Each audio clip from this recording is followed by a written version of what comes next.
Bago tayo magsimula, ipopromote ko lang ang Mystic Queen Power Bracelet. So para sa mga naghahanap ng Evil Eye Bracelets, available na po ang dalawang klase ng Evil Eye Bracelet sa ating shop. So meron tayong Selenite Evil Eye at Obsidian Evil Eye Bracelet. So parehas lang merong protection and cleansing properties. Ang kaibahan nga lang is ang selenite is nagre-recharge rin siya ng mga crystals and semi-precious stones na kasama niya. So pwedeng isuot nyo to alongside with other bracelets and i-recharge din niya yon.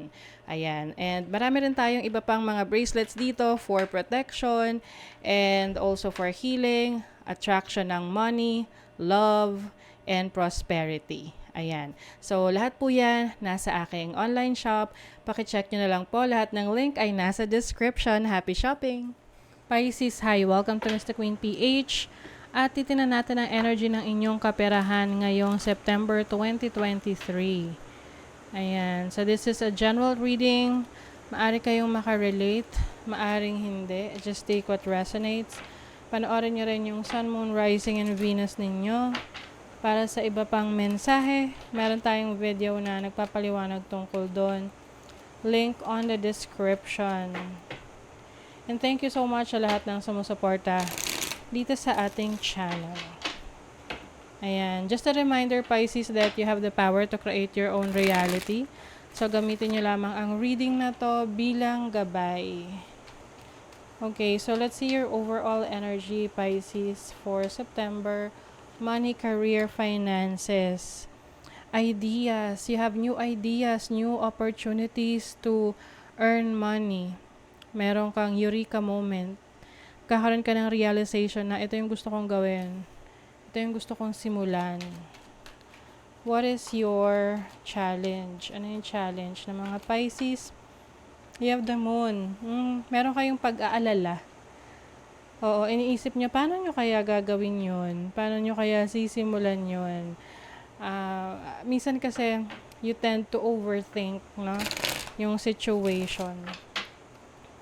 Let's see, what is your opportunity? Ano yung opportunity? You have the Hierophant. As an opportunity, this is about mentorship, teaching, learning. So, meron kang opportunity to learn something or to research on something. Kung may pag-aalala ka na gawin simula ng isang bagay na iniisip mo, yung idea mo, then ito yung magiging sagot dyan. Yung opportunity mo to learn about the ins and outs of your ideas. No, yung ano yung pros and cons ng idea mo. Hindi naman talaga natin malalaman ng resulta niyan kung hindi natin susubukan, 'di ba?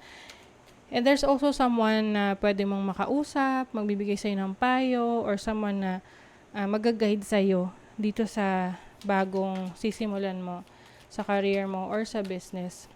Let's see your blessing. Wow, 9 of Pentacles blessing. This is financial stability, independence. So in the long run, no, magiging madali rin sa'yo na patakbuhin tong business na to, career na to, or project na to. Kasi kaya mo na, no? Ang importante is hinayaan mo yung sarili mo na matuto at makipag-collaborate rin sa ibang tao para matuto ka rin from their experiences. So, what is the Ace of Swords? You have the King of Swords. I think magiging meticuloso ka. Meticulosa. Magiging detalyado ka or detail-oriented, no, sa mga susubukan mo sa career, sa business. Let's see, what is the Moon? 2 of Pentacles. Oo. Iniisip kasi ng iba sa inyo rito na kapag sinimulan nyo ba to, kailangan iwanan nyo na yung isa nyong career or pinagkakakitaan, or pwede nyo pagsabayin. Pwede nyo naman pagsabayin yan. Kailangan nyo lang i-manage yung time ninyo. 'Di ba? And pagdating rin naman sa business, mahirap naman na just because meron kang sisimulan na negosyo or bagong opportunity, iiwan mo na yung isa nang hindi mo pinag-iisipan. So, syempre dapat, nakasettle na yung isa bago mo iwan yung isa. Depende yan sa availability mo. And for some of you, kaya nyong pagsabayin to. What is the Hierophant?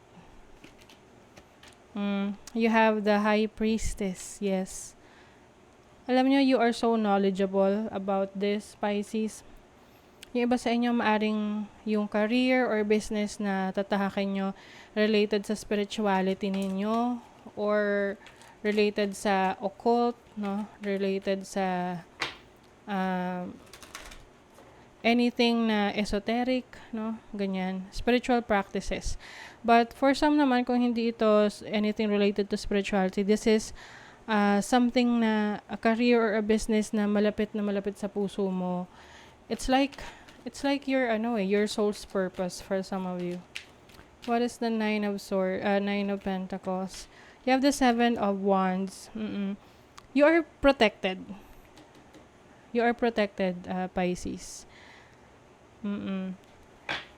Maaring merong mga tao na will go against you, but you are protected. Whatever this is na ipinupurso mo, wala kang dapat ikatakot.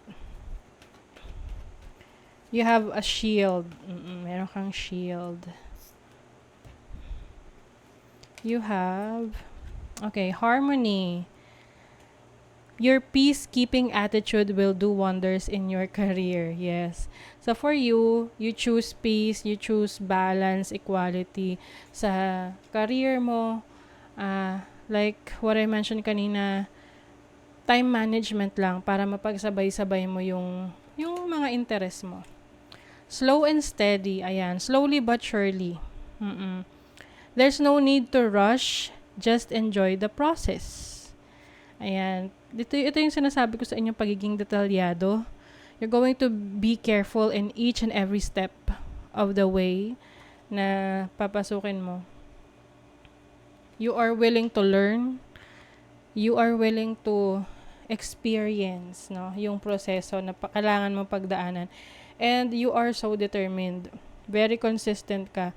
And para ma-achieve mo rin yung goals mo, kailangan consistent ka, dedicated ka, committed ka sa goals mo. Sabi rito, don't quit when you're tired, quit when you're done. You are about to change how the games are played. You are unstoppable. Unstoppable daw kayo, Pisces. In creating your opportunities, which others don't see. Ayan. Kumbaga, meron ka nakikitang opportunity, okay, na hindi nakikita ng iba.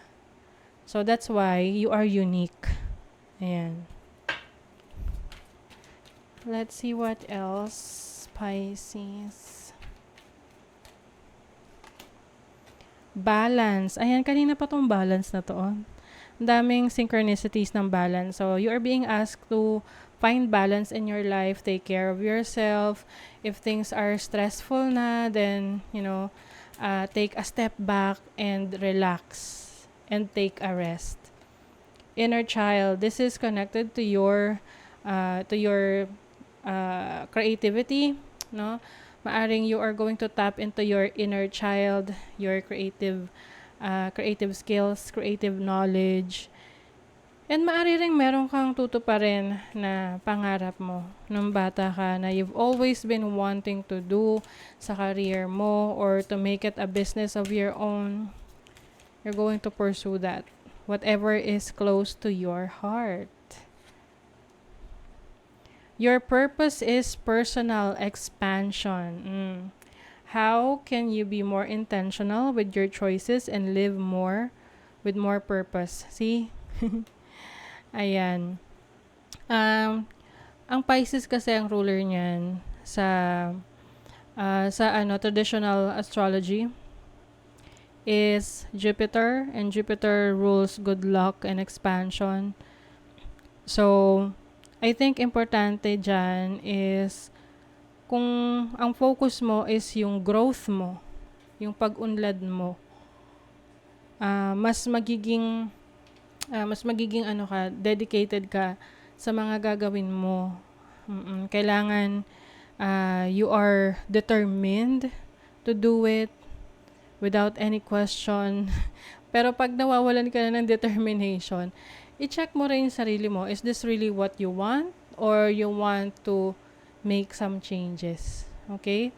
So, that is your reading, Pisces. Kung nagustuhan nyo ito, naka-resonate kayo, mag-comment kayo dyan. Like, share, subscribe para lagi kayong updated sa ating mga readings. Thank you so much, Pisces. See you again.